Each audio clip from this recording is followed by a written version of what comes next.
Hi everyone, we're going to continue with our discussion about how to graph rational functions. But before we get started, I would like to have you guys work on a warm-up. And for this warm-up, we're going to do our favorite topic, which is factor. So I would like you guys to please factor the following three expressions. The first expression is x to the third power minus 8y to the third power. The second one is 2x squared minus x minus 3. And the third one is 9x squared minus 16y squared. So go ahead and pause the video and actually try to factor each of these expressions.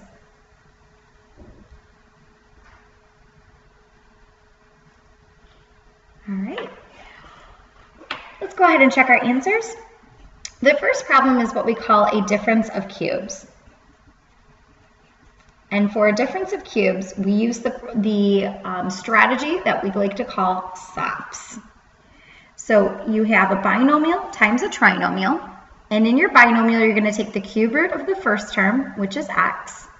Then we're going to keep the sign as minus, and then the cube root of 8y cubed is 2y. Then I'm going to use SOPs, square, opposite, product, square. So I'm going to take x and I'm going to square it. Opposite means opposite of a minus, which is plus. Product is 2y times x, which is 2xy, then square. Negative 2y squared is plus 4y squared. And so that is your answer for letter A.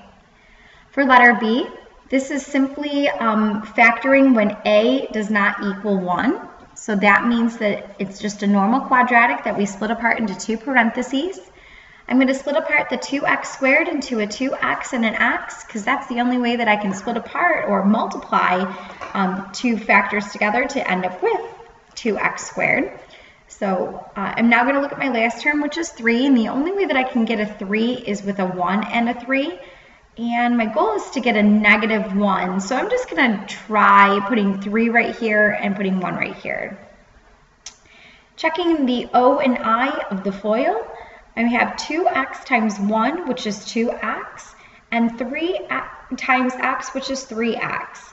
And I want a negative 1 into the center. So if I were to make 3 negative, that would make that 2x minus 3x, which is negative 1x, which is exactly what I want. So that means that I'm going to make this 2x minus 3 and x plus 1. Hopefully you did a good job on that one. If you didn't, try rearranging your numbers to see if it works in a different combination. For letter C, this is considered a difference of two squares.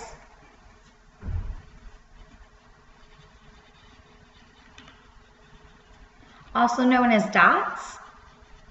So difference of two squares, we're going to have two parentheses. 9x squared can be broken apart into 3x and 3x. To get a minus, we're going to multiply a positive times a negative. And the square root of 16y squared is 4y and a 4y. So hopefully you did very well on all of those factoring problems. Now factoring is not going away. In this chapter, we're going to be using a lot of factoring. We haven't reached that part yet, but it is coming. Now yesterday, we learned how to graph rational functions when they were in inverse variation form, as well as our special case. And today, we're going to learn how to graph rational functions when you have a linear divided by a linear. So when you have a linear function divided by a linear function, ax plus b divided by cx plus d. The thing that's really going to change here is how you come up with your horizontal asymptote. So for today's lesson, make sure that you have a pencil. I recommend strongly using a pencil. Make sure that you have a highlighter, because you will be required to use a highlighter on your test. And also make sure that you have your yellow graphing rational function sheet. We will be referring to that throughout this lesson. So in order to graph this function of y equals 4x minus 2 divided by x minus 1, we need to identify our x-intercept, y-intercept, vertical and horizontal asymptote, domain and range, and then we're going to come up with a table of values. So our x-intercept happens whenever you let y equals 0. Well, do know that whenever you are working with fractions, the only way for a fraction to equal 0, the only way for that to happen, so if we have 0 is equal to 4x minus 2 divided by x minus 1, the only way for this fraction to equal 0 is if the numerator is equal to 0, because you would have 0 divided by a number equals 0. So therefore, to make your life a little bit easier and to make this process a little bit shorter, to find your x-intercept, all you have to do is let your numerator equal 0. So what we're going to write down right here is 4x minus 2 equals 0. If I were to add 2 to both sides, I would end up with 4x equals 2. And if I were to divide both sides by 4, I would end up with x is equal to 1/2. So the ordered pair 1/2, 0 actually represents our x-intercept. And you can plot it right away if you want. You don't have to. You can wait until the very end. That's fine. But we are going to plot certainly 1/2, 0. Our vertical asymptote, that happens when you let the denominator equal to 0. So we're going to let our denominator equal 0. So I'm going to let x minus 1 equal 0. And I'm going to add 1 to both sides, and I end up with x equals 1. So at x equals 1, we're going to draw a vertical dashed line. I strongly recommend that you outline your dashed line in a highlighter. Like I said, I'm going to require that for your test. So there is my vertical asymptote at x equals 1. The vertical asymptote tells us what our domain is, and our domain is going to be all real numbers except x cannot equal whatever the vertical asymptote is, and that is 1. So it's all real numbers except x cannot equal 1. Now we're going to talk about our y-intercept, and our y-intercept happens whenever you let x equal 0. So I'm going to write y is equal to 4 times 0 minus 2 divided by 0 minus 1. Well, 4 times 0 is 0, and 0 minus 2 is negative 2. 0 minus 1 is negative 1, and 2 divided by negative 1 is 2. So our y-intercept is located at 0, 2. So we actually have x and y intercepts this time versus all of the other graphs that we've had. We haven't really had an x and y intercept. So I'm going to plot 0, 2. And now I'm onto my horizontal asymptote. Now notice we have a linear function over a linear function, which means that our degrees are the same. So the degree of the numerator is equal to the degree of the denominator. So the degree of the numerator is equal to the degree of the denominator. Because both of these are linear functions, they both have the same degree of 1. So 1 is equal to 1. Excuse me. So our horizontal asymptote is going to be a little bit different, and if you look at your yellow sheet where it says find the horizontal asymptote, if the degree of the numerator equals the degree of the denominator, then the horizontal asymptote is equal to the leading coefficient of the numerator divided by the leading coefficient of the denominator. So our leading coefficient of 4x minus 2 is 4. So therefore we have y equals 4 divided by our leading coefficient of the denominator is an invisible 1. So it's going to be 4 over 1. And 4 over 1 is 4. So our horizontal asymptote is located at y equals 4. So I'm going to go up to 4.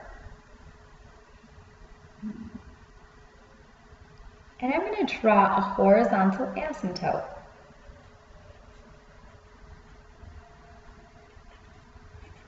I'm going to outline my horizontal asymptote using my highlighter.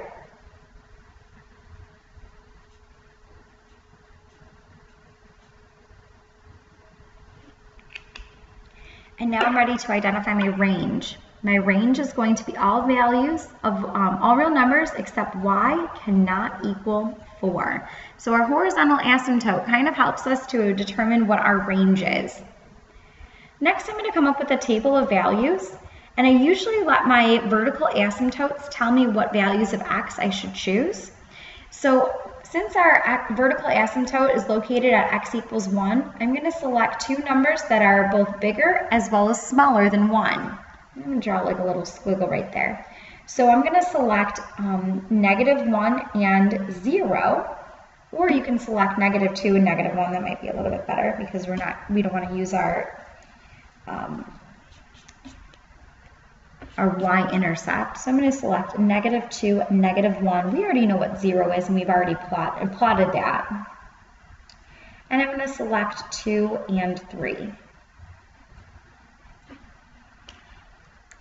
So you can plug -2 into your function, and when you do that using your calculator, you're going to end up with 3.3.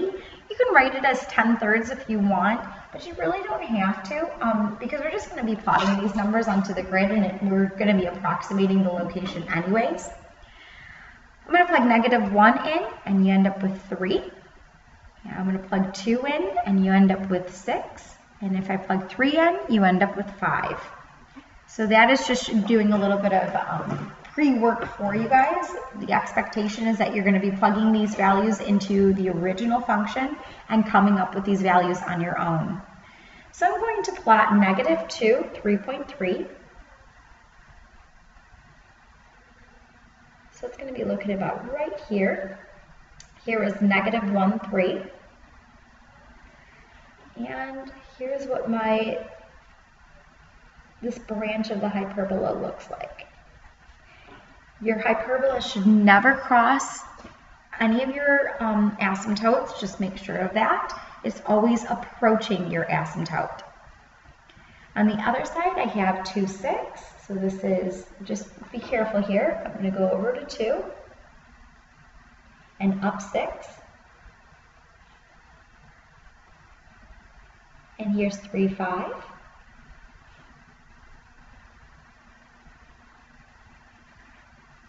And your graph is going to look like a nice little curve. And there's your answer.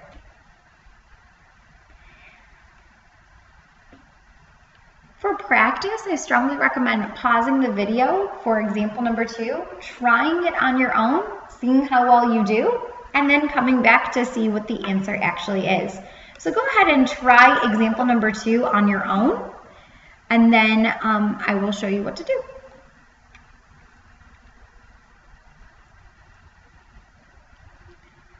Hopefully you paused the video and actually tried example number 2 on your own. Here we go.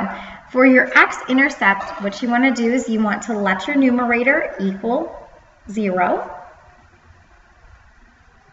because we are letting y equal 0. And you'll have 0 is equal to -2x minus 1. Adding 1 to both sides, you end up with 1 is equal to -2x. Dividing both sides by -2, you find that -1/2 is equal to x. So your x-intercept is located at -1/2, 0. So I'm going to plot -1/2, 0. Vertical asymptote, that is located when you let the denominator equal 0. So I'm going to let 0 equal x plus 3. I'm going to subtract 3 on both sides, and I end up with -3 is equal to x. So our vertical asymptote is going to be located at x equals -3. So I'm going to go over to where -3 is, and I'm going to draw a vertical dashed line. Use my highlighter.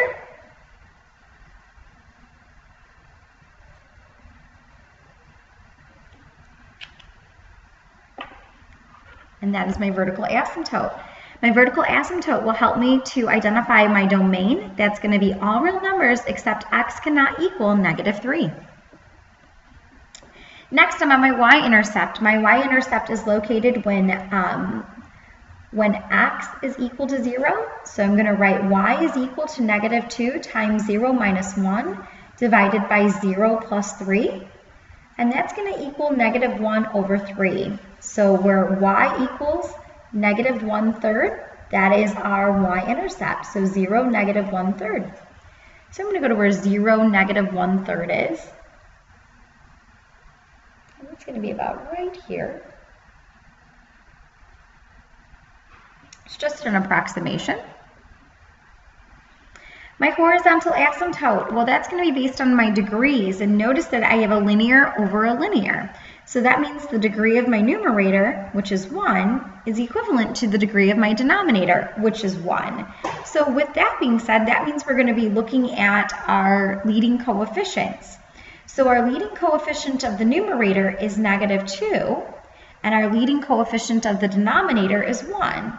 So y equals -2 will be our horizontal asymptote. So I'm going to go down to where y is equal to -2, and I'm going to draw a horizontal dashed line.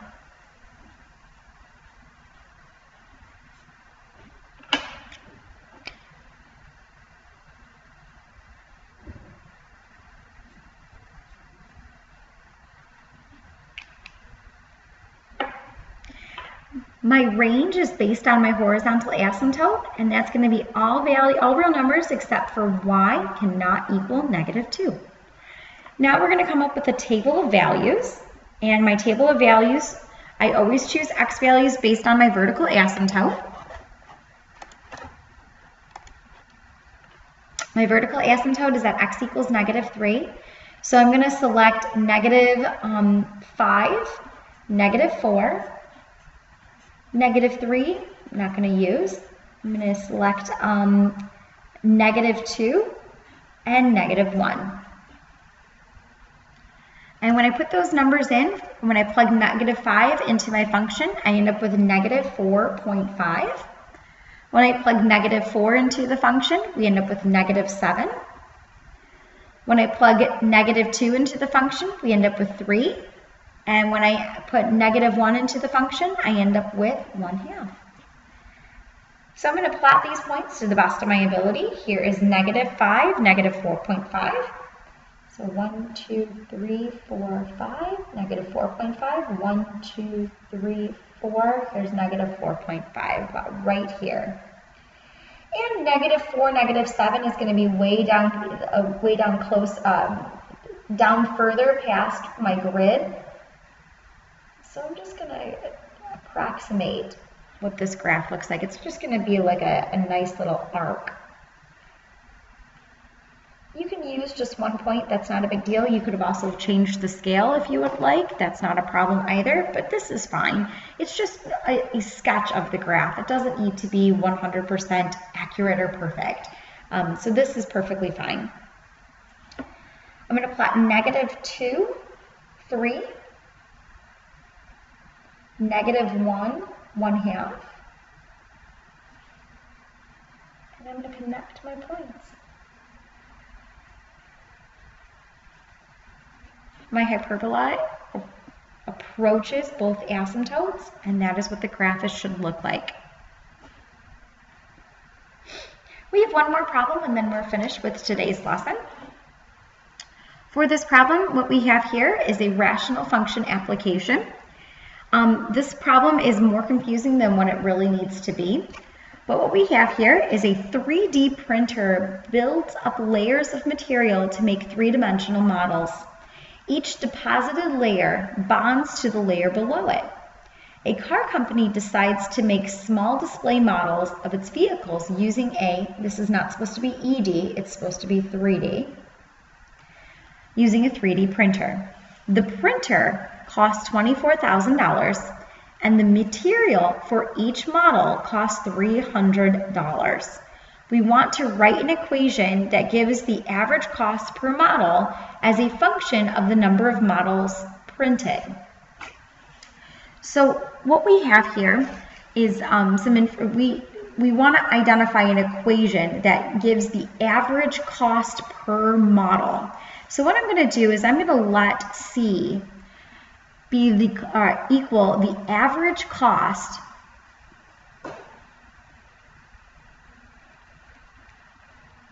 per model. And I'm going to let M equal the number of models.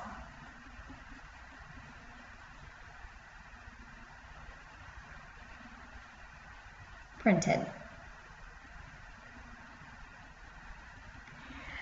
Now for an average cost, it's how much you invest versus how much you produce. That's what average is.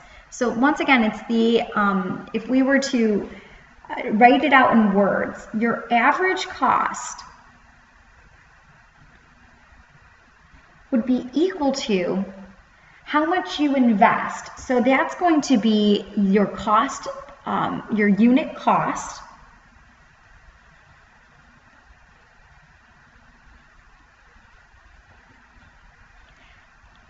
times, or your material, should I say, or your unit cost times the number of models you print,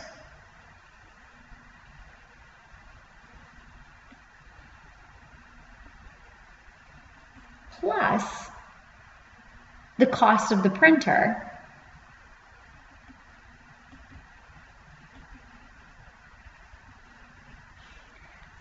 all over the number of models that you actually print.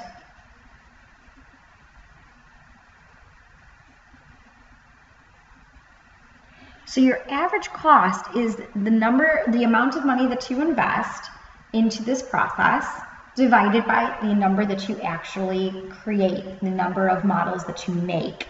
So C would be equal to your unit cost, the material that it costs per model is going to be 300 times the number of models that are printed, plus the cost of your printer, which our printer costs $24,000. And we're going to divide it by the number of models that we print, which is going to be M. So if we wanted to graph this function, what we need to do is, well, first of all, because this is a real life situation, we're only using a quadrant 1, so we only use a quadrant 1. Because we're talking about real information, we don't want to work with negative numbers. And what we want to do is we want to identify our key information. So we're going to identify our vertical asymptote. We would not identify our, so the graph of this is already given to us, and notice that it does not cross the X or Y axes. So we're not going to identify our x-intercept and our y-intercept. But we can identify what our vertical asymptote and horizontal asymptotes are. So it's our vertical asymptote. That's going to occur when we let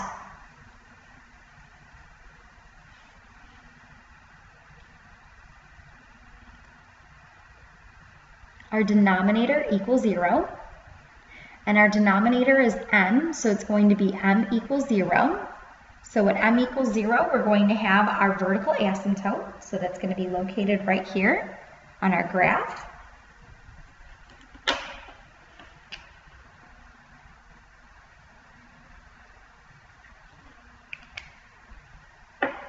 So that means that our domain is going to be all real numbers except m cannot equal 0. Our horizontal asymptote, because the degree of our numerator is equivalent to the degree of our denominator, the degree of our numerator is 1 and the degree of our denominator is 1, that means that our horizontal asymptote will be equal to the leading coefficient of the numerator, which is 300, divided by the leading coefficient of the denominator, which is 1. 300 divided by 1 is 300. So our horizontal asymptote is going to be located at y equals 300. So I'm going to go to where 300 is, and I'm going to draw a horizontal asymptote.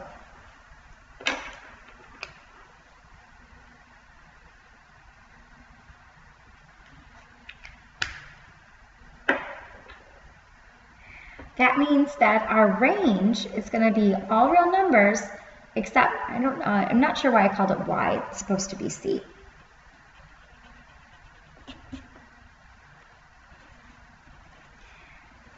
C cannot equal 300.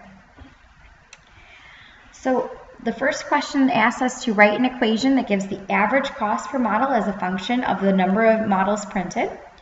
And then the second part says use the graph to estimate how many models must be printed for the average cost per model to fall around 700. Well, they gave us that. That's 60. So we would have to print 60 models must be printed. So that's for the second question. So 60 models must be printed. So here's question number 1. Here's question number 2. 60 models must be printed.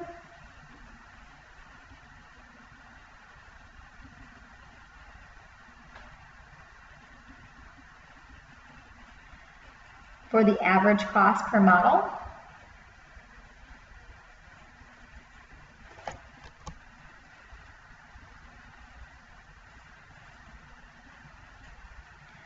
to fall to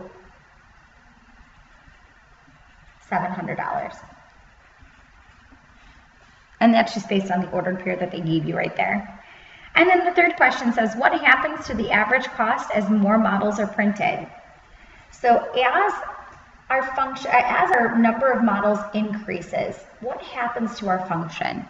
Well, it's decreasing, and it decreases at first really fast, but then it kind of slows down, and it eventually approaches, if we were to extend both our asymptote and this graph, it'll eventually approach $300. So as more models are printed,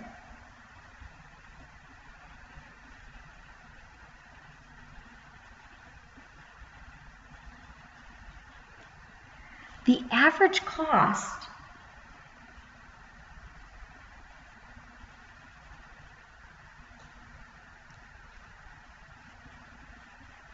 approaches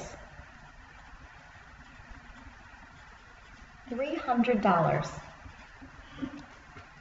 And that is your answer. That is the end of today's lesson. If you have any questions over anything that I talked about today, please feel free to email me, or we can talk about it the next time that I see you in class. I hope you have a wonderful day, and I will talk to you soon.